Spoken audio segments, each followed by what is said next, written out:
Personne n'est venu pour l'opération de mon fils. 3 jours plus tard, maman a envoyé un texto, besoin de 10 000 $ pour la robe de mariée de ta sœur. J'ai envoyé $1 avec le message achète un voile et puis j'ai gelé leur accès à mes comptes. Le directeur de la banque a appelé le lendemain matin.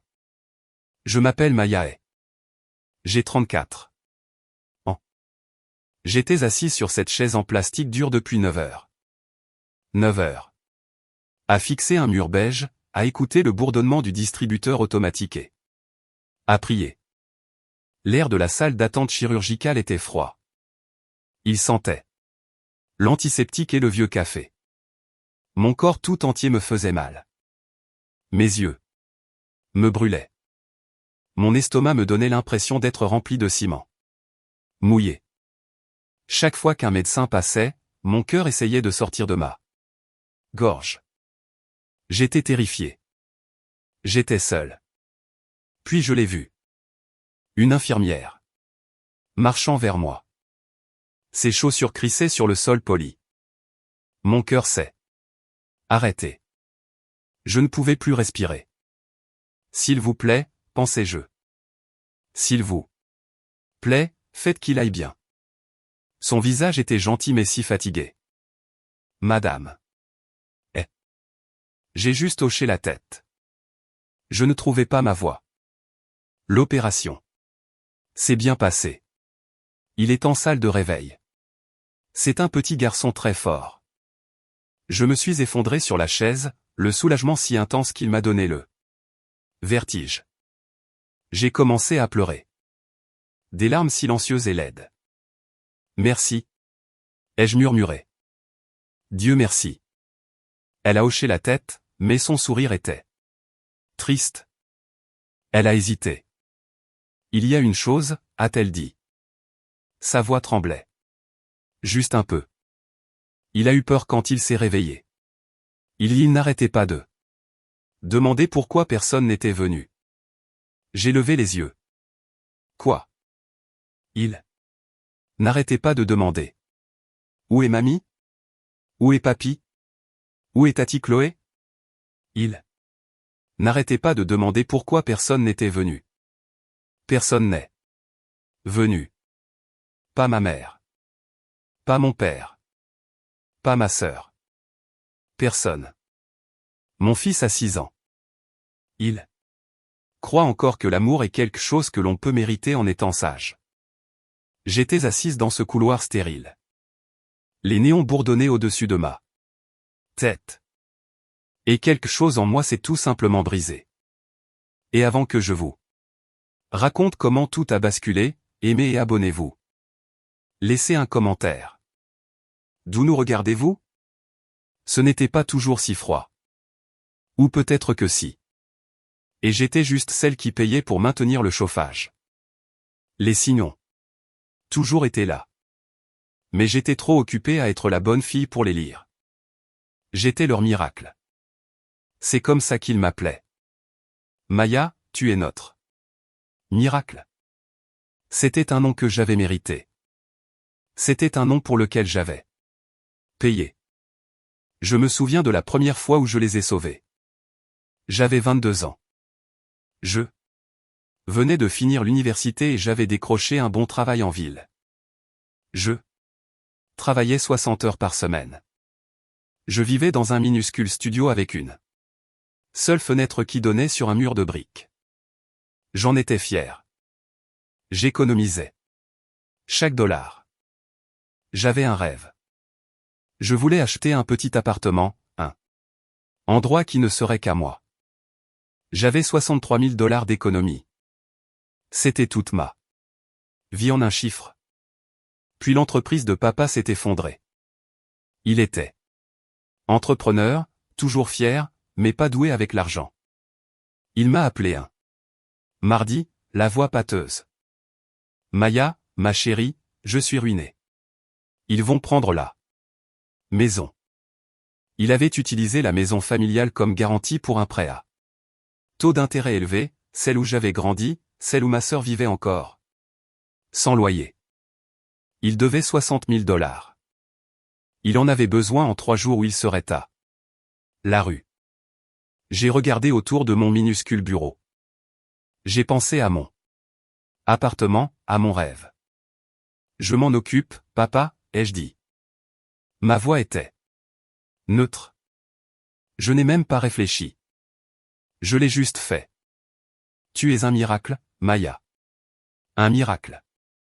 J'ai viré l'argent le lendemain matin. Mon compte d'épargne passé de 63 000 $ à 3 000 $. Comme ça, j'ai renoncé à mes rêves pour qu'ils puissent garder leur maison. Je suis resté dans ce minuscule studio pendant 3 ans de plus. Pendant les vacances, papa mettait son bras autour de moi, sa voix tonnant pour que tous les parents l'entendent. Celle-là, disait-il. Elle nous a sauvés. On serait perdu sans elle. Tout le monde hochait la tête. Je souriais et ne disais rien. Je pensais que c'était ce que faisait une famille. Tu te présentes, tu arranges les choses. Je n'avais pas réalisé qu'il pensait que famille signifiait Maya. Quelques années plus tard, c'était maman. Elle est tombée malade. Ça a commencé par une douleur dont elle ne voulait pas parler. Puis elle n'a plus pu l'ignorer. Les médecins de l'hôpital local étaient inquiets. Maman était terrifiée. Ma sœur Chloé ne faisait que pleurer et dire « Je ne peux pas gérer ça ». Alors, j'ai géré. J'ai passé des nuits sur Internet à faire des recherches. J'ai trouvé le meilleur spécialiste de l'État. À 3 heures de route. Il n'était pas dans son réseau. Son assurance ne le couvrirait pas. On ne peut pas se le permettre, Maya, a dit papa. Je le peux, ai-je dit. J'ai payé la consultation. J'ai payé les nouveaux tests. J'ai payé l'opération. Ce n'était pas un cancer, Dieu merci. Mais c'était sérieux. Il fallait une longue convalescence. J'ai couvert toutes les factures médicales. J'ai engagé une infirmière privée pour les 2 premières semaines parce que Chloé était trop émotive pour aider. Je descendais tous les week-ends pour prendre de ses nouvelles, pour cuisiner, pour nettoyer. Quand maman a finalement été mieux, elle m'a tenu la main. Tu es mon roc, Maya. Qu'est-ce que je ferais sans toi? Je suis juste contente que tu ailles bien, maman, ai-je dit. Les urgences ne se sont jamais arrêtées. Elles sont juste devenues plus petites, plus normales. Maya, le chauffe-eau est cassé. Peux-tu aider? J'ai payé. Maya. J'ai quelques caries. Le ticket modérateur est si élevé. J'ai payé. La goutte d'eau aurait dû être Chloé, ma sœur. Elle avait 2 ans de moins que moi, mais agissait comme si elle en avait 10. C'était la créative, ce qui signifiait qu'elle était irresponsable. Elle a démoli sa voiture. Elle envoyait des textos. Bien sûr. Elle a heurté un poteau. Elle avait besoin d'une voiture pour son travail, qui consistait à vendre des bijoux faits main sur un marché local. Elle ne pouvait pas obtenir de prêt. Son crédit était terrible. Maya, s'il te plaît. A-t-elle pleuré? Je te rembourserai. Je te le jure. Chloé, tu ne peux pas te permettre une nouvelle voiture, lui ai-je dit. Prends juste un abonnement de bus. Un bus, a-t-elle crié. Tu veux que je prenne un bus? Je ne peux pas. Puis maman est intervenue au téléphone. Maya, ma chérie. Ne sois pas si dure avec elle. Elle est fragile en ce moment. Nous devons prendre soin les uns des autres. N'est-ce pas ce que tu fais toujours? Alors? Je lui ai acheté une nouvelle voiture. J'ai co-signé le prêt, ce qui signifiait que c'était moi qui faisais les paiements. Chloé a fait exactement 2 paiements avant d'oublier. Je serais perdu sans toi, Maya, m'a-t-elle texté. Ils n'étaient pas perdus sans moi. Ils étaient à l'aise grâce à moi. Quand j'ai rencontré mon mari, Marc, ils ont été polis, mais ils ne l'aimaient pas. Ils les voyaient. Maya, m'a-t-il dit un jour. Ils sont comme de belles plantes exotiques, et tu es la seule à les arroser. Je me suis mise sur la défensive. Ce n'est pas vrai. C'est ma famille. Ils savaient. Quand Marc est mort, c'était un accident de voiture. Soudain, horrible. J'étais veuve à 30 ans. Notre fils, Ethan, avait 4 ans.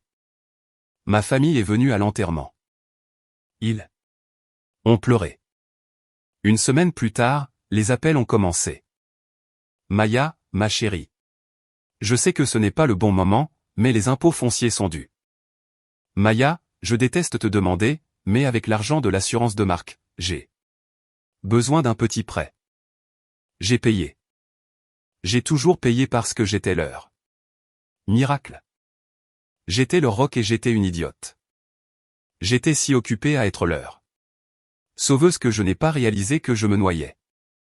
La générosité était devenue leur oxygène, et j'étais la source qu'ils pensaient ne jamais s'épuiser. Mon fils, Ethan, est né avec un souffle au cœur. Marc et moi nous étions fait dire que c'était léger. La plupart des enfants s'en remettent en grandissant, avait dit le médecin. Pendant 6 ans, ce n'était qu'une note dans son dossier. Mais après la mort de Marc, l'ombre sur son diagramme a commencé à grandir. Ethan était fatigué. Il s'essoufflait en jouant à chat. Il s'asseyait sur les marches, le visage pâle, et disait « Je suis fatigué, maman ». Mon cœur se serrait. Son nouveau médecin, un homme gentil aux yeux tristes, a ordonné plus de tests. J'étais assise sur une petite chaise en plastique dans une salle d'examen froide.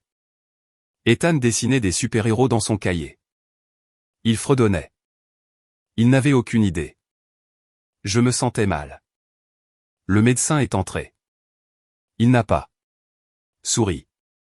Maya, a-t-il dit, le trou ne se ferme pas. Ça fatigue son cœur. Nous devons opérer. Mon sang s'est glacé. Une opération à cœur ouvert. Oui. Le taux de réussite est très élevé, mais c'est sérieux. Et ça doit être fait bientôt. Ethan a levé les yeux. Maman, ça va? J'ai forcé un sourire. Je vais bien, mon chéri. Tout va bien. Je l'ai programmé. Cette nuit-là, je me suis assise dans ma cuisine dans le noir. J'ai pleuré. J'ai pleuré pour mon fils. J'ai pleuré pour Marc. Je ne m'étais jamais senti aussi seul. Marc aurait su quoi faire. Il m'aurait tenu dans ses bras. J'étais toute seule. J'ai pris mon téléphone. J'avais besoin de ma mère. Je l'ai appelée. Elle a décroché. À la 3e sonnerie. Maya. Salut. Chloé et moi regardons des arrangements floraux. Les pivoines sont si chères. C'est juste fou. Ma sœur allait se marier. C'était tout ce dont il parlait. Maman, ai-je dit, la voix tremblante. Qu'est-ce qui ne va pas? Tu as l'air mal. C'est Ethan. Je lui ai tout raconté. Le médecin, le trou dans son cœur, l'opération à cœur ouvert. J'ai attendu qu'elle dise « J'arrive tout de suite ». Il y a eu un silence. Puis maman a dit « Oh, ma chérie, c'est affreux. Je suis sûre qu'il ira bien. Les enfants sont si résistants. Maman, c'est une opération à cœur ouvert. Je sais, je sais. C'est juste que le timing est terrible. Avec le mariage dans seulement 2 mois, Chloé est tellement stressée. S'il te plaît, ne lui dis pas ça maintenant.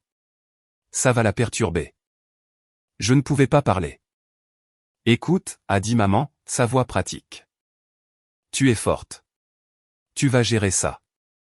Tu le fais toujours. Tiens-nous juste au courant, ma chérie. Puis elle m'a demandé si j'aimais les roses lavande ou blanches. J'ai raccroché.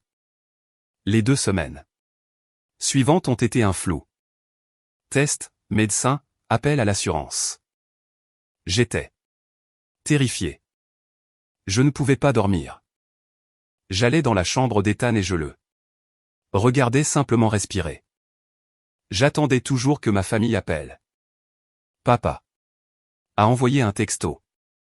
J'ai appris la nouvelle. Coup dur. C'est un battant. Chloé a envoyé un texto. OMG, si effrayant. J'envoie de bonnes ondes. Je ne peux pas parler. L'organisation du mariage me tue littéralement. MDR. Le jour de l'opération, j'ai fait enregistrer Ethan à 5 heures du matin. Maman, est-ce que ça va faire mal, a-t-il murmuré. Seulement un petit peu, mon bébé. Ensuite, tu iras beaucoup mieux. Je l'ai embrassé. Ils l'ont emmené. Je suis allé à la salle d'attente. J'ai sorti mon téléphone. J'ai envoyé un texto au groupe de la famille. Ils emmènent Ethan maintenant. L'opération dure 10 heures. S'il vous plaît, priez. Maman a répondu. Tiens-nous au courant, ma chérie. 10 heures. J'ai bu du mauvais café. J'ai arpenté les couloirs. J'ai fixé mon téléphone. Pas un seul appel. Ma mère vivait à 40 minutes. Mon père. Dans la même ville. Ma sœur à 1 heure. Personne n'est venu. J'ai appelé maman. Messagerie vocale. J'ai appelé papa. Messagerie vocale. J'ai appelé Chloé. Messagerie vocale. Le silence était si assourdissant. J'étais assise dans cette salle d'attente, une femme de 34 ans, et je me sentais comme une orpheline. J'ai payé la maison dans laquelle ils étaient. J'ai payé la voiture que ma sœur conduisait, et personne ne pouvait même appeler. 9e heure. Le chirurgien est sorti. Maya, il s'en est très bien sorti. L'opération a été un succès complet. Je me suis effondré sur la chaise et j'ai sangloté. J'ai texté le groupe. Il est sorti. L'opération a été un succès. Maman, merveilleuse nouvelle. Tu vois, je t'avais dit qu'il irait bien. Chloé a envoyé un emoji. Cœur. Pendant 3 jours, j'ai vécu dans cet hôpital. J'ai dormi sur la chaise. J'ai mangé au distributeur automatique. Je ne l'ai pas quitté d'une semelle. Mon téléphone était silencieux.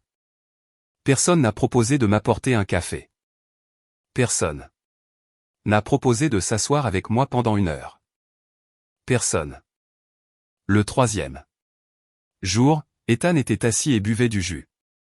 Je lui brossais les cheveux quand mon téléphone a vibré. C'était maman. J'ai souri. Enfin, pensais-je, elle va venir nous voir. J'ai ouvert le message. Salut ma chérie. Contente qu'Ethan aille mieux. Écoute, Chloé a trouvé la robe de mariée parfaite, mais c'est un échantillon de créateur et nous devons l'acheter aujourd'hui. C'est une super affaire, mais j'ai besoin que tu aides. Besoin de 10 000 $ pour la robe de mariée de ta sœur. Je l'ai lu 2 fois. J'ai regardé mon fils avec des tubes dans la poitrine. Ma mère voulait de la dentelle et de la soie. Le texto ne demandait même pas de ses nouvelles. Contente qu'Ethan aille mieux. 1. Point. Une pensée après coup. Puis la vraie raison. Je n'ai pas pleuré. Je n'ai pas crié. Quelque chose en moi, cette chose qui se fissurait depuis des années, s'est finalement réduite en poussière. Et à sa place, quelque chose de nouveau, de dur et de froid s'est installé. C'était la fin. Je suis resté à fixer ce message. Besoin de 10 000 $ pour la robe de mariée de ta sœur. Pas, peux-tu aider? Juste, besoin, une exigence, une transaction. Une infirmière était dans la chambre pour vérifier les moniteurs d'Ethan. La machine faisait un bip. Doux. Bip bip. Je n'ai pas pleuré. Mes larmes s'étaient taries dans cette salle d'attente. Une colère froide et silencieuse s'est emparée de moi. Ce n'était pas chaud comme le feu. C'était froid comme la glace. C'était le genre de colère qui ne crie pas. Elle agit. J'ai fermé le texto. J'ai ouvert mon application bancaire. Ma main était parfaitement stable. Le bip bip bip du moniteur était un rythme. J'ai appuyé sur virement. J'ai sélectionné le nom de ma mère.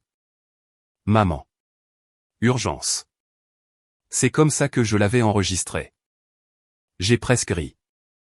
Pour le montant, j'ai tapé 1 euro. Dans la ligne de mémo, j'ai tapé « Achète un voile ». J'ai appuyé sur envoyer. Puis j'ai posé mon téléphone. J'ai regardé mon fils dormir. Je l'ai juste regardé respirer. Inspirer, expirer. Il était vivant. Il allait s'en sortir. Et j'allais m'en sortir aussi. J'ai pris mon ordinateur portable dans mon sac.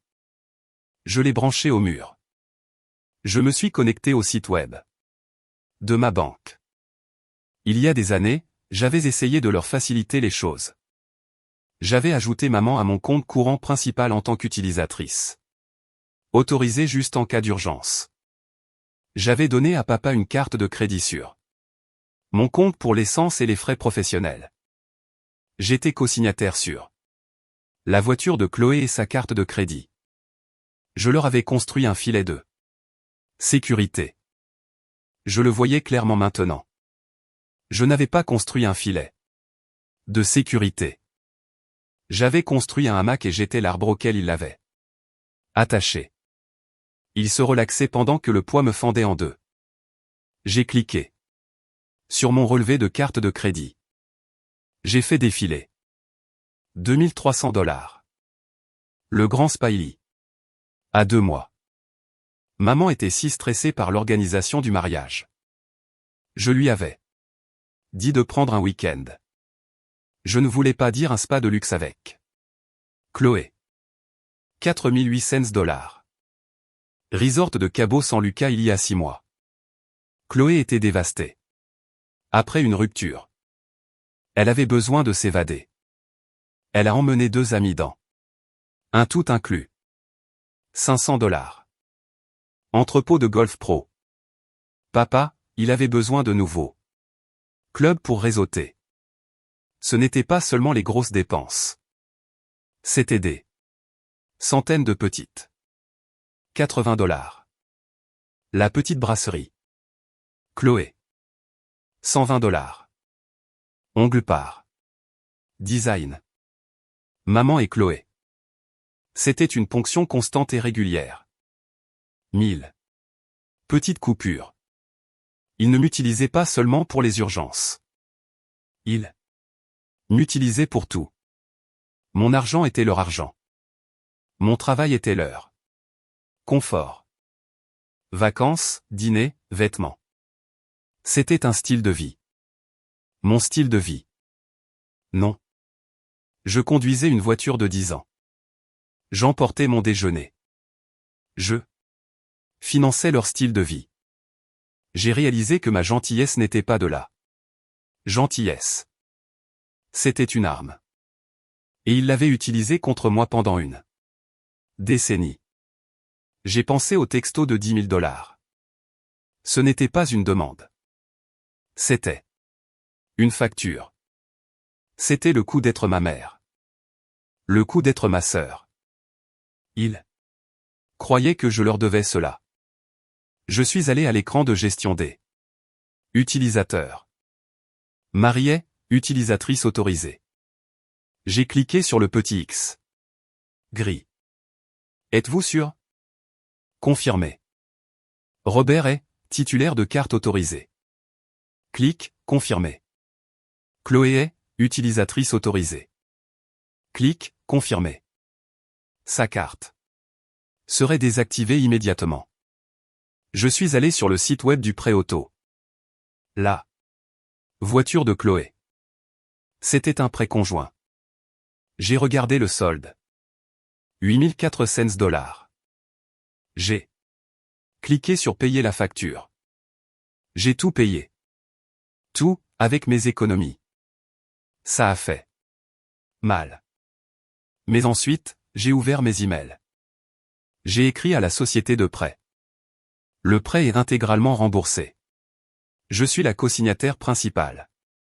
Veuillez envoyer le titre de propriété de la voiture à mon nom, Maya et à mon adresse. Pas à elle. À moi. La voiture était à mon nom. Maintenant, je détenais le titre. Mon téléphone a vibré. Maman. $1. C'est une blague? Je vais à la banque tout de suite. Tu as dû bloquer le compte par accident. Répare ça.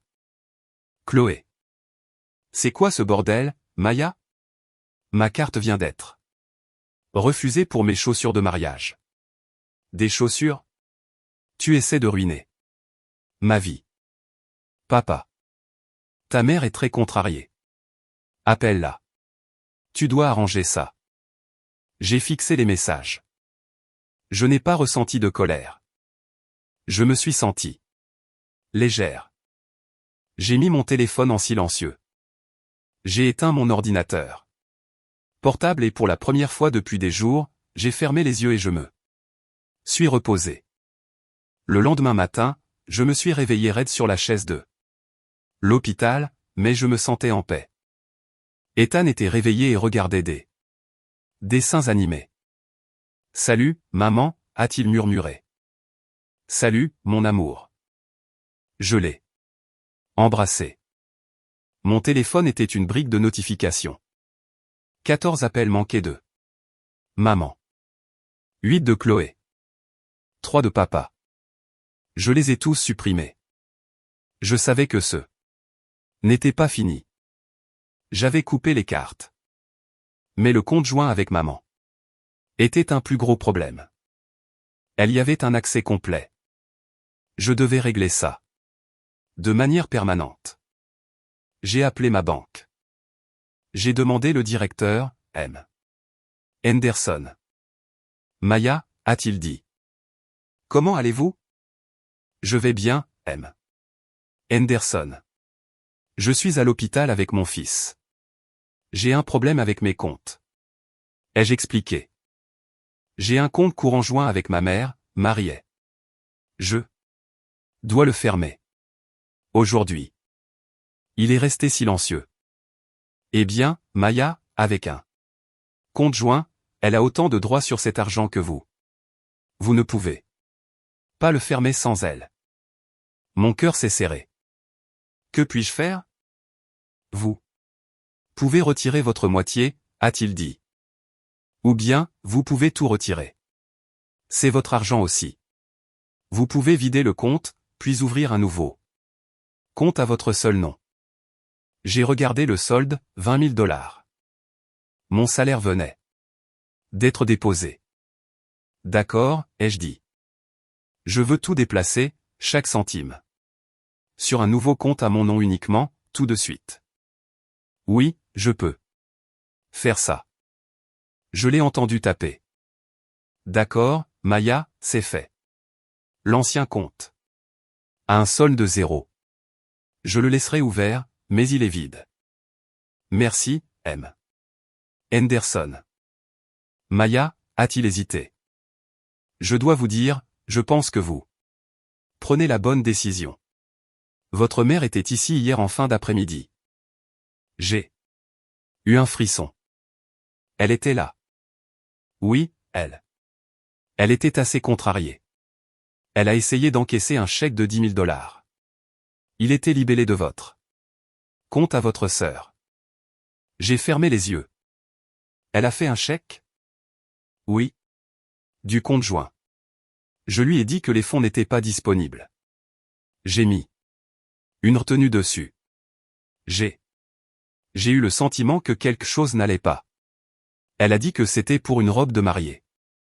Il m'avait sauvé. M. Henderson, vous êtes un homme bon, ai-je dit. Prenez juste soin de votre fils, Maya. Je l'avais fait. J'avais gelé les comptes. J'avais révoqué toutes les autorisations. Ils étaient bloqués. À 9h43, mon téléphone a sonné. La ligne privée de Monsieur Henderson. J'ai répondu.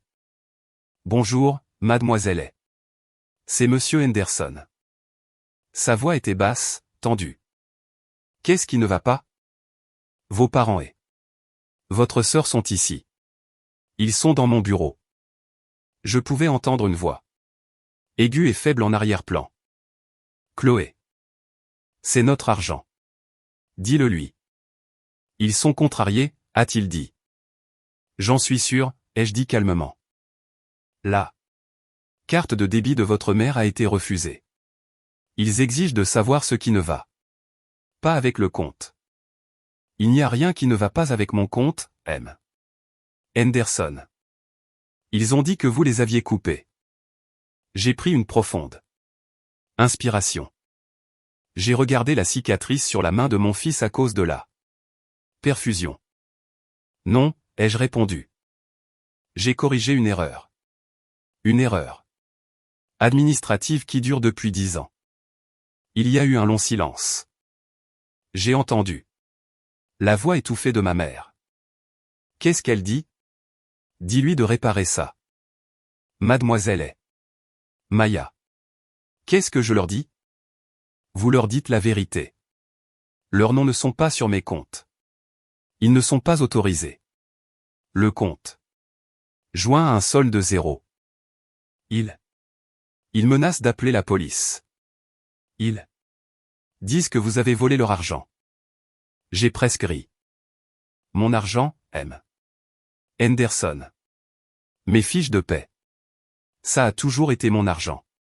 Dites-leur dit. Allez. Je serais ravi de montrer à la police mes relevés de compte et les leurs. Il est resté silencieux. Dois-je les marquer comme? Cette paie a duré exactement 15 minutes. Mon téléphone, que j'avais posé sur la petite table, a commencé à vibrer. Il ne s'est pas contenté de vibrer. Il a cliqueté. Il a glissé sur la surface métallique. Un insecte bourdonnant de colère. Désespéré d'être entendu. J'ai regardé l'écran. Maman. J'ai laissé sonner. La vibration était forte dans la pièce silencieuse. Elle s'est arrêtée. Immédiatement, elle a recommencé. Maman. J'ai laissé sonner. J'ai regardé. L'écran s'illuminait avec son nom. Ça s'est arrêté. Un nouvel appel. Chloé. Je les regardais vibrer. C'était comme regarder quelque chose de loin. Je n'avais pas l'impression que c'était mon téléphone. C'était leur problème, pas le mien. J'ai laissé sonner. Ça s'est arrêté. Un nouvel appel. Papa. Il n'appelait jamais. À moins d'un problème majeur. Ça l'a confirmé. J'ai laissé sonner. Puis les textos ont commencé. Ils sont arrivés si vite que mon téléphone ne pouvait pas suivre. C'était juste une vibration constante. Buzz buzz buzz. Une tempête de textos. C'était comme si le téléphone avait une crise d'épilepsie. J'ai pris le téléphone. Il était chaud dans ma main comme si leur colère passait à travers l'appareil. J'ai ouvert les messages. Maman. Maya Elisabeth est. Tu m'appelles à l'instant. Maman. Ils nous ont mis dehors. La sécurité nous a escortés hors de la banque. Ta banque? Maman. Que as-tu fait? Maman. Tu m'humilies? J'ai lu ça. M'humilier? Mon fils venait de se faire ouvrir la poitrine et elle s'inquiétait d'être humiliée dans une banque. Elle ne s'inquiétait pas d'être une grand-mère. Elle s'inquiétait de sa fierté. Maman. Ce n'est pas drôle, Maya. Répare ça. Maman. Je sais que tu vois ces messages. Maman. Chloé pleure. Elle est hystérique. Tu ruines le mariage de ta sœur. Maman. Répare ça maintenant. Puis de papa. Papa. Ta mère. S'effondre. Tu dois arrêter ça. Papa. Ce n'est pas comme ça qu'on t'a élevé. Ce n'est pas comme ça qu'on t'a élevé. Il avait raison. Il m'avait élevé pour être leur portefeuille. Il m'avait élevé pour être silencieuse et pour payer. Il ne m'avait pas élevé pour avoir du caractère. Papa. Tu es irrespectueuse et cruelle. Cruelle, pensais-je. Où étiez-vous il y a 3 jours? Où étiez-vous pendant 9 heures pendant que je pleurais sur une chaise en plastique? Était-ce respectueux? Était-ce gentil? Papa. Quel que soit le jeu auquel tu joues, c'est fini. Papa. Appelle la banque. Dis-leur que c'était une erreur. On peut oublier que tout ça est arrivé.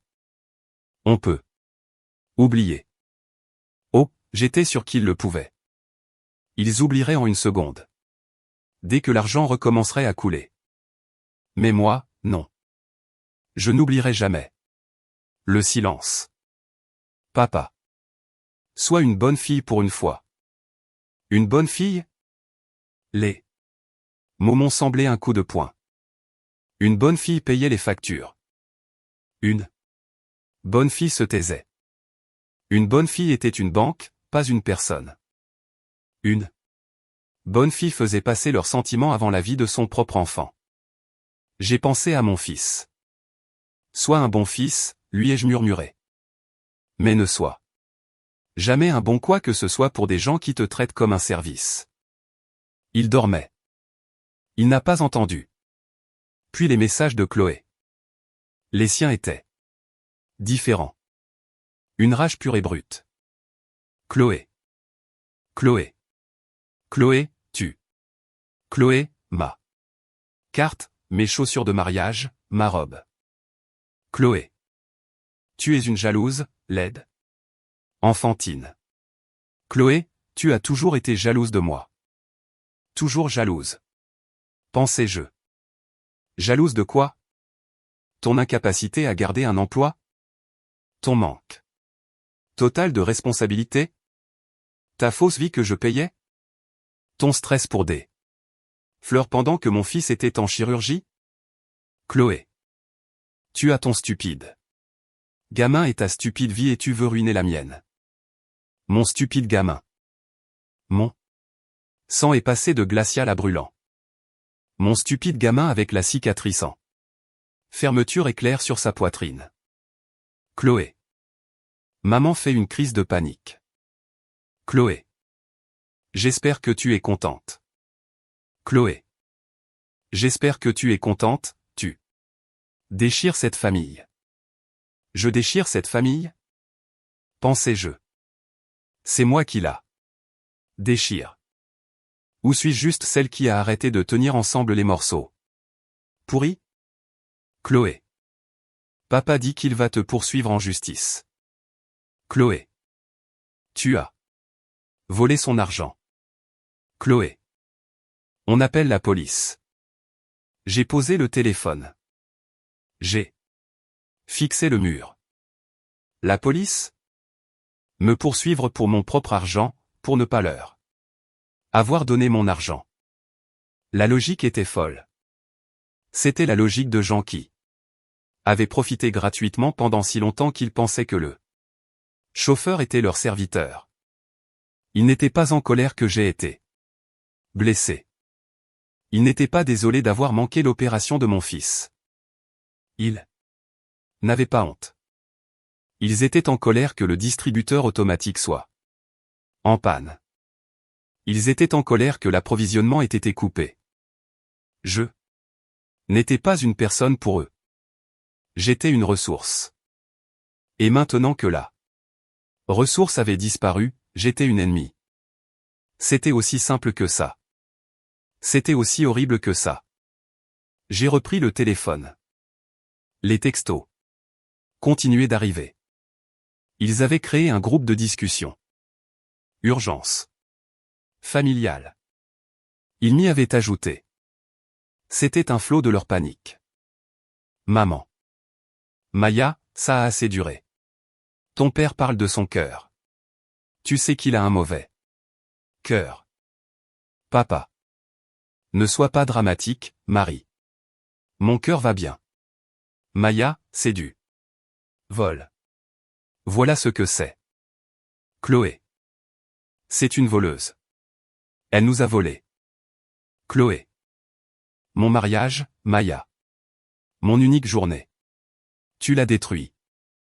Une infirmière est entrée. Une femme gentille aux cheveux gris.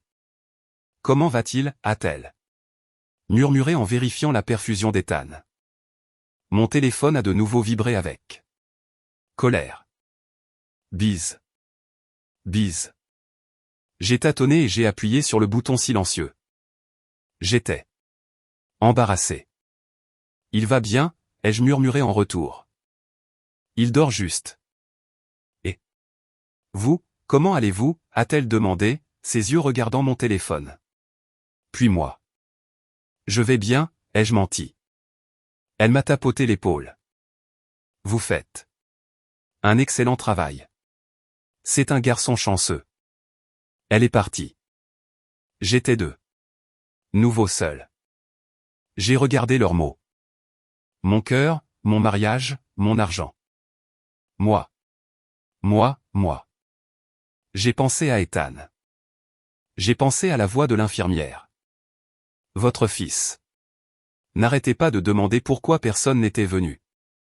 Personne n'est venu. Ils étaient à la banque. Ils étaient au magasin de robes de mariée. Ils étaient au spa. Ils étaient n'importe où sauf ici. Ils n'étaient jamais ici. Je n'ai pas répondu au groupe de discussion. Je les ai laissés crier dans le vide. Je les ai laissés paniquer. J'ai attendu. J'ai attendu toute la journée. Les textos se sont raréfiés. Ils sont passés de la colère à des supplications désespérées. Maman. Maya, ma chérie, s'il te plaît. Je suis désolé. Je ne sais pas ce qu'on a fait, mais je suis désolé. Vous ne savez pas ce que vous avez fait? Pensais-je. Vous ne le savez vraiment pas. C'était la partie la plus douloureuse. Il ne le voyait même pas. Maman. S'il te plaît, appelle-moi. On a peur. Maman. Ne nous fais pas ça. Ne jette pas ta famille. J'ai vu un appel manqué.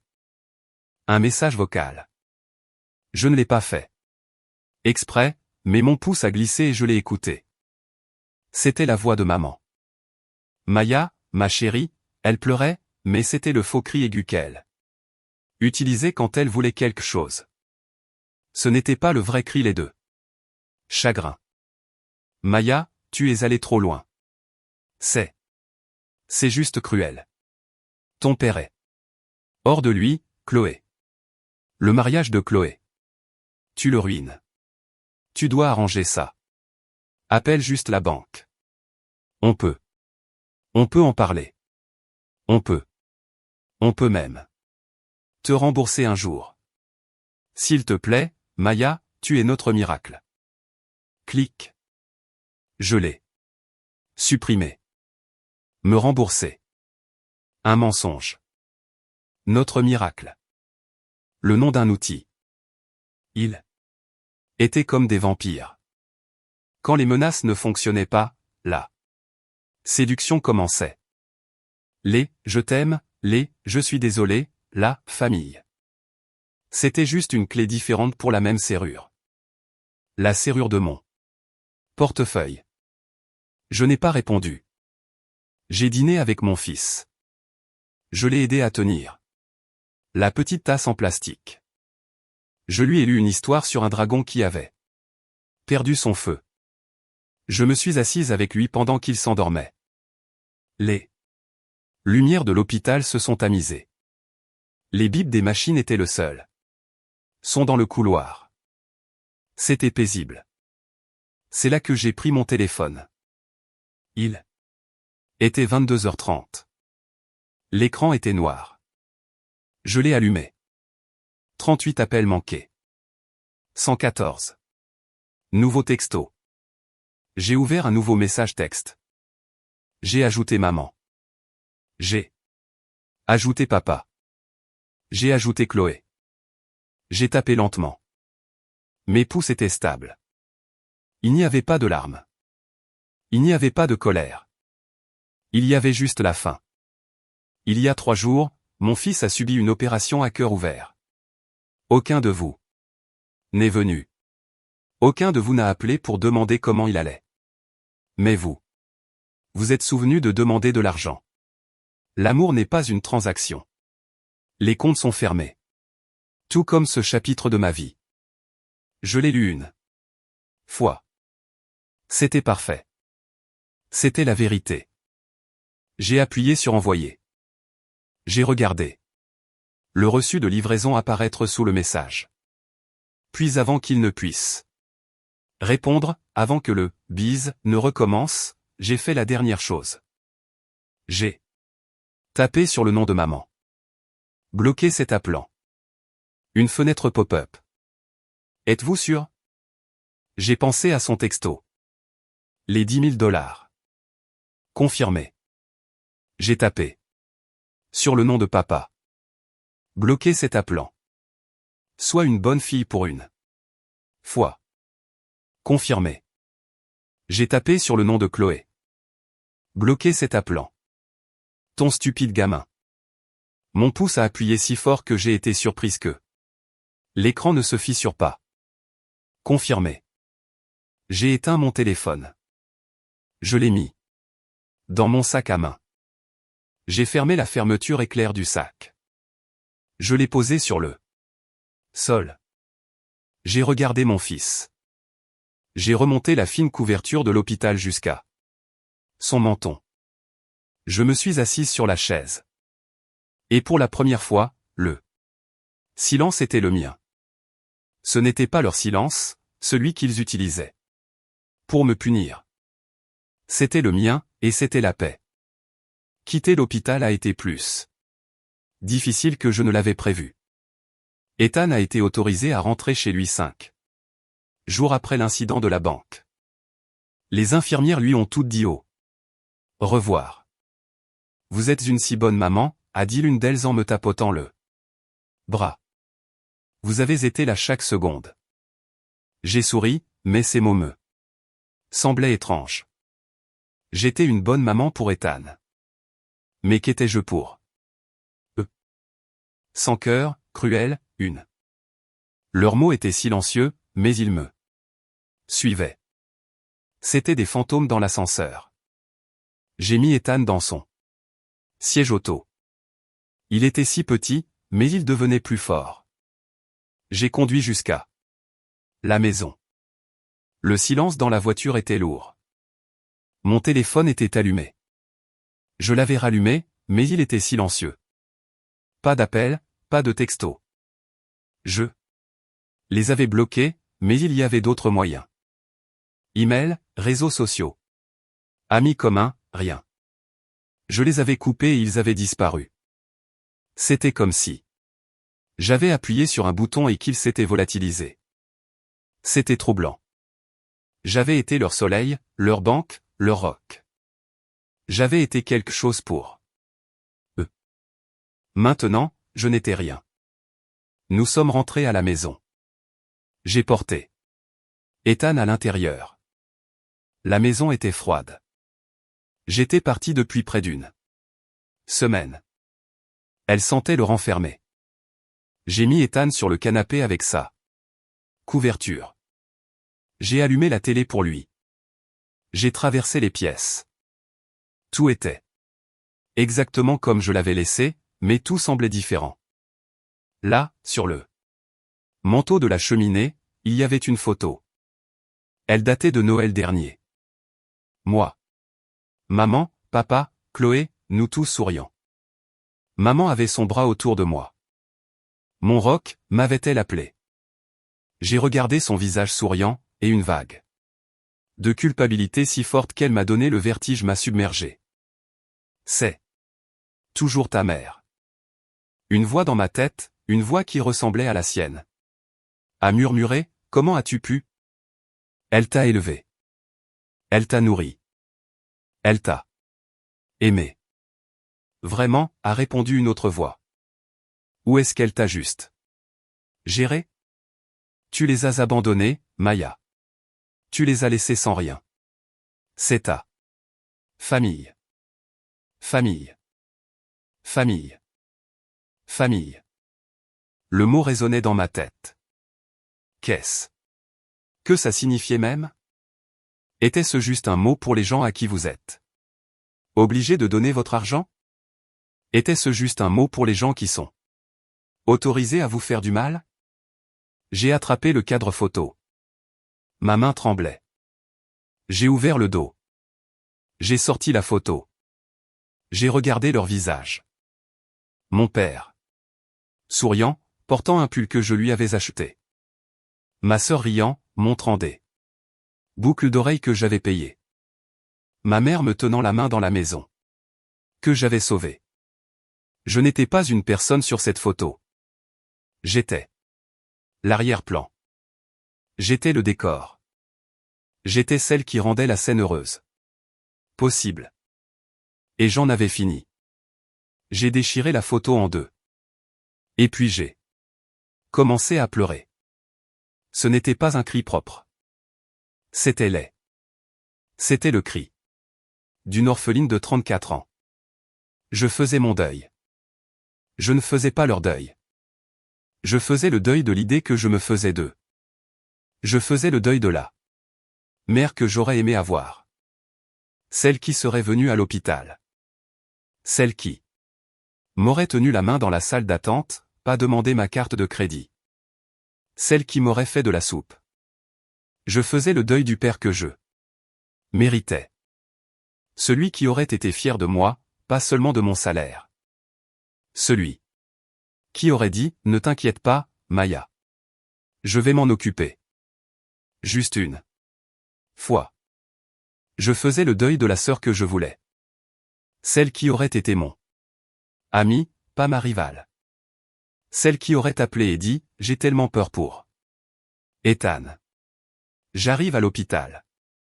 Je faisais le deuil de la famille sur la photo. Celle qui était un mensonge.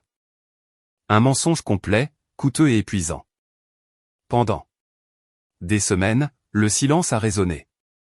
Chaque fois que mon téléphone était silencieux, je ressentais une pointe de quoi? Soulagement. Oui, mais aussi de doute. Suis-je allé trop loin? Y avait-il une autre façon? Peut-être que j'aurais dû leur donner les 10 000 $. Si j'avais juste payé, ça aurait été plus facile. Ils m'auraient aimé pendant une autre semaine. J'aurais été à nouveau leur miracle. La pensée me rendait malade. Mais l'habitude d'être leur sauveuse était difficile à briser. C'était une addiction. Et j'étais en sevrage. Le calme était trop calme. Le manque de drame était étrange. Toute ma vie avait été une série d'incendies. J'étais toujours le pompier. Maintenant, il n'y avait plus d'incendies, et je ne savais pas quoi faire de moi-même. Je me demandais ce qu'ils faisaient. Je me demandais s'ils allaient bien. Je me demandais s'ils me détestaient. Bien sûr, ils te détestent. Tu leur as coupé l'oxygène. Ils sont probablement quoi? Sans abri, fauchés. J'ai ressenti une vague de panique. Et si maman tombe de nouveau malade? Et si la voiture de papa tombe en panne? Et si j'ai arrêté? Ce n'est pas ton problème. Ce n'est pas ton problème. Ce n'est pas ton problème. Je l'ai répété encore et encore comme une prière. Mais je me sentais comme un monstre, une fille sans cœur, une sœur cruelle. Je me sentais comme la méchante de leur histoire. Et je détestais me sentir comme ça. J'étais si occupé à m'occuper d'Ethan, qui avait besoin de moi, qui devenait plus fort chaque jour. Ça tout allait mieux. Ses couleurs étaient revenues. Mais j'étais faible. J'étais en vrac. Je vérifiais mes emails, m'attendant à moitié à un message d'un avocat. Je vérifiais mes appels bloqués juste pour voir s'il avait réessayé. Il l'avait fait au début, des dizaines de fois, puis ça s'est arrêté. Je regardais par-dessus mon épaule, attendant que le coup près tombe. Un soir, je donnais un bain à Ethan. C'était environ un mois après l'opération. Il éclaboussait, faisait parler ses jouets. Il était heureux. Il était en bonne santé. D'accord, mon grand, ai-je dit. Il est temps de sortir. Je l'ai soulevé de l'eau chaude. Il était petit et il sentait le savon. Je l'ai enveloppé dans une grande serviette douce. Il s'est tourné. J'ai vu sa poitrine. La cicatrice. Elle n'était pas petite. C'était une longue ligne rose juste au milieu de son petit corps. Elle était encore nouvelle. Elle avait encore l'air irrité. Un rappel physique et permanent de ce qu'il avait traversé. De ce que nous avions traversé. Je l'ai touché. Mon doigt a tracé la ligne. C'était réel. Tous les doutes, tous les « et si », ce n'était que du bruit. Ça. C'était réel. Le texto de ma mère, c'était réel. La salle d'attente. Vide. C'était réel. La voix de l'infirmière. C'était réel. Ethan a baissé les yeux. Ma fermeture éclair, l'appelait-il. Ça fait mal, ai-je demandé. La voix pâteuse. Il a secoué la tête. Non. C'est ma cicatrice de super-héros. Tu l'as dit. J'avais dit ça. Il m'a souri. Il n'avait aucune idée. Il n'avait aucune idée de la guerre qui s'était déroulée pendant son sommeil. Il savait juste que j'étais là. Je l'ai tenu dans mes bras. J'ai juste tenu mon fils. Et j'ai regardé cette cicatrice. C'est là que j'ai réalisé. Mon doute, c'était un luxe que je ne pouvais pas me permettre. Ma culpabilité, c'était un poison. C'était l'ancienne programmation, la programmation, sois une bonne fille. La programmation qui me disait que leur désir était plus important que mes besoins. La programmation qui me disait que leur confort était plus important que la vie de mon fils. La cicatrice était la réponse. La cicatrice était la vérité. Pendant que je m'angoissais pour leurs sentiments, ceci était arrivé. Pendant que je me demandais si j'étais cruel, ils avaient été cruels. Ils l'avaient prouvé. Ils avaient vu l'opération de vie ou de mort de mon fils comme un inconvénient. Ils avaient vu ma terreur comme une bonne occasion de demander de l'argent. Je n'étais pas la méchante. J'étais la survivante. J'étais celle qui avait finalement choisi la bonne personne. J'avais choisi mon fils. J'ai embrassé la tête d'Ethan. Maman, tu me serres trop fort, a-t-il rigolé. Désolé, mon bébé. Je l'ai lâché. J'ai regardé la cicatrice une dernière fois. Et le doute avait disparu. Il ne s'est pas simplement estompé. Il s'est brisé comme la photo. Il a été remplacé par un pouvoir froid, duré. Silencieux. Je n'étais pas allé trop loin. J'avais simplement arrêté de marcher vers des gens qui n'avaient jamais bougé d'un pouce vers moi. J'avais arrêté de m'immoler par le feu pour les garder au chaud. Qu'ils aient froid. J'avais mon filet, je le garderai au chaud. C'était mon seul travail maintenant. Ma seule famille. Un mois s'est transformé en deux. Ma vie est devenue simple, calme. J'ai repris le travail. Mon patron a été compréhensif. Il m'a laissé travailler de la maison 3 jours par semaine pour être avec Ethan. Je déposais Ethan à l'école. Je le récupérais. Nous préparions le dîner. Nous lisions des livres. Nous regardions des films. C'était normal. C'était ennuyeux. C'était la plus belle vie que j'ai jamais eue. Mon téléphone était silencieux. C'était un outil, pas une arme. C'était pour planifier, pour les amis, pour l'école d'Ethan. Ce n'était plus une bombe prête à exploser. Je n'avais pas entendu un seul mot d'eux. Le blocage était total. J'avais débloqué leurs emails après un mois juste pour ne rien voir. C'était comme s'ils avaient disparu de la surface de la Terre. Je n'avais aucune idée de ce qui s'était passé après qu'ils aient été expulsés de la banque. Je n'avais aucune idée de ce qu'ils faisaient. Et j'ai découvert que je m'en fichais. La culpabilité s'était consumée. Elle avait été remplacée par une paix froide. Je guérissais. Le poids que j'avais porté pendant 20 ans avait disparu. J'étais plus légère. J'étais plus heureuse. Je dormais toute la nuit pour la première fois depuis la mort de Marc. Puis les chuchotements ont commencé. Ça a commencé avec ma tante Patty, la sœur de mon père. C'était une femme gentille, mais elle adorait les commérages. Elle avait toujours été en marge des drames familiaux. Assez proche pour regarder, assez intelligente pour rester en dehors. Elle m'a appelé. Maya, ma chérie. A-t-elle dit. Sa voix était pleine d'une fausse inquiétude. Je n'ai pas eu de tes nouvelles.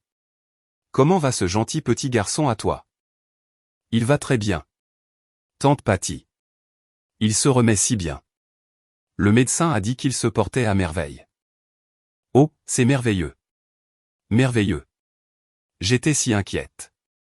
Ta mère a dit que c'était. Eh bien, elle était très contrariée. J'ai attendu. Écoute, je suis juste. Je suis si inquiète pour ton père. Mon estomac s'est noué. Oh. Pourquoi? Eh bien, je l'ai vu l'autre jour à l'épicerie. Maya, il avait l'air terrible. Il a tellement maigri. Il avait l'air vieux et il conduisait sa vieille camionnette. Je la connaissais. Une épave rouillée de vin. En qu'il gardait dans le garage pour des projets. Qu'est-il arrivé à ça? Voiture, ai-je demandé, même si je ne voulais pas. C'est justement ça. A-t-elle dit, sa voix baissant. Il a dû la vendre. Il m'a dit qu'il avait des problèmes de trésorerie. Oh, ai-je dit. Et ta mère? Elle ne répond pas. À son téléphone. Elle n'est plus à son club de jardinage. C'est comme s'il avait disparu.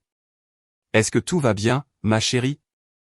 Je savais ce qu'elle demandait. Elle pêchait aux informations. Elle voulait l'histoire. Nous allons bien, tante Patty. Ethan et moi allons très bien, mais je dois y aller. Il a besoin d'aide pour ses devoirs. Oh, d'accord, ma chérie. Eh bien, prends soin de toi. J'ai raccroché. Il a vendu sa voiture. La voiture que je l'avais aidé à acheter.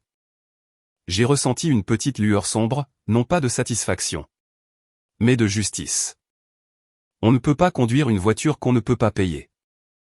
C'était juste un fait. Quelques semaines plus tard, le deuxième chuchotement.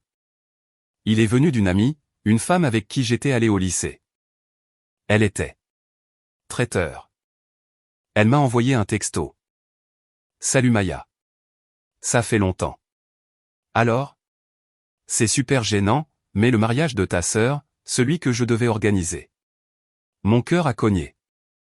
J'ai répondu, salut, qu'est-ce qu'il y a avec ça? Et bien, elle l'a reporté, ce qui est bien, mais son fiancé m'a appelé. Il m'a appelé, pas Chloé. Il annulait pour de bon. J'ai fixé le texto. Il a dit que le mariage est annulé définitivement, et il était vraiment en colère. Il me demandait si j'avais un contrat avec Chloé ou avec lui. Il essayait de récupérer son acompte. Waouh, ai-je texté. Je sais, n'est-ce pas? Et voilà là. Partie folle. J'ai parlé au fleuriste. Le fiancé de Chloé est un gars sympa, non. Il a tout payé. La robe, le lieu, les fleurs, tout. Et apparemment, ta famille essayait de lui faire payer une voiture pour ton père. Mon sang s'est glacé. Bien sûr, ils avaient perdu leur distributeur automatique, alors il avait essayé d'en brancher un nouveau. Le fiancé de Chloé. Je suppose qu'il a découvert, a texté mon ami. Il a découvert qu'il n'avait pas d'argent. Il a découvert. Je ne sais pas. Quelque chose de grave. Parce qu'il ne reporte. Pas seulement. Il l'a quitté. Il est parti. Le mariage était annulé. La robe. À 10 000 $, les chaussures, les fleurs, tout ça pour rien parce que l'argent s'était épuisé et l'homme s'était enfui. Il les avait vus pour ce qu'ils étaient. Il lui avait fallu 6 mois. Il m'avait fallu 34 ans. La dernière pièce est venue des réseaux sociaux. Je ne suivais pas Chloé. Je l'avais bloquée, mais une amie de l'université qui nous suivait encore toutes les deux m'a envoyé une capture d'écran. C'était une publication de Chloé. Ce n'était pas une publication de report. C'était une publication de vente. Elle vendait ses bijoux, les bijoux faits main de son entreprise. Et sa bague de fiançailles. La légende disait, tout doit disparaître. Besoin de réinventer ma vie. Je repars. De zéro, argent comptant seulement. Et puis les commentaires. Un d'une vieille voisine. Chloé, ma chérie, j'ai entendu dire que tes parents déménageaient. C'est vrai? La réponse de Chloé. La banque nous vole notre maison. C'est un cauchemar. La banque. Papa a fait de mauvaises affaires, pas, nous. Avons dépensé de l'argent que nous n'avions pas. La banque était la méchante. Et je savais que j'étais la vraie méchante dans leur histoire. C'était moi qui avais lâché la banque sur eux. C'était moi qui avais détruit son mariage. C'était moi qui avais ruiné leur vie. J'ai regardé la capture d'écran. Ma mère blâmait mon père. Mon père blâmait ma sœur. Et ma sœur me blâmait. Ils étaient un cercle de doigts, tous pointés vers quelqu'un d'autre. Ils vendaient leur voiture. Ils perdaient leur maison. La vie parfaite de ma sœur avait disparu. Ils s'effondraient. Tout leur monde, le monde que j'avais payé, s'écroulait parce que la seule personne qui le soutenait avait finalement lâché prise. J'ai regardé le texto. J'ai regardé la photo de la bague. Je ne me sentais pas heureuse. Je ne me sentais pas triste. Je ne sentais juste rien. Je n'étais pas leur méchante. J'étais juste le silence après la tempête. J'étais le vide laissé lorsque la donatrice avait finalement fermé ses mains. J'ai supprimé la capture d'écran. Je suis retourné aider Ethan avec son puzzle. Il n'était pas ma famille. C'était juste des gens que je connaissais autrefois. C'était juste des fantômes. Et j'en avais fini de les voir. 6 mois ont passé. L'hiver est arrivé. Il faisait froid et gris, mais ma maison était chaude. J'avais été promu au travail. J'étais doué pour mon travail, il s'est avéré, quand je ne passais pas toute mon énergie à gérer les crises constantes de ma famille. Ma nouvelle patronne, une femme nommée Sarah, m'avait prise à part. Maya, a-t-elle dit, votre travail ces derniers mois a été incroyable. Vous êtes concentré. Vous êtes une leader. Nous vous donnons le nouveau projet. C'était la première fois de ma vie que j'étais félicité pour mon travail, pas pour mon aide. Ça faisait du bien. Ethan s'épanouissait. La cicatrice sur sa poitrine n'était plus rose et irritée. C'était une ligne blanche argentée estompée.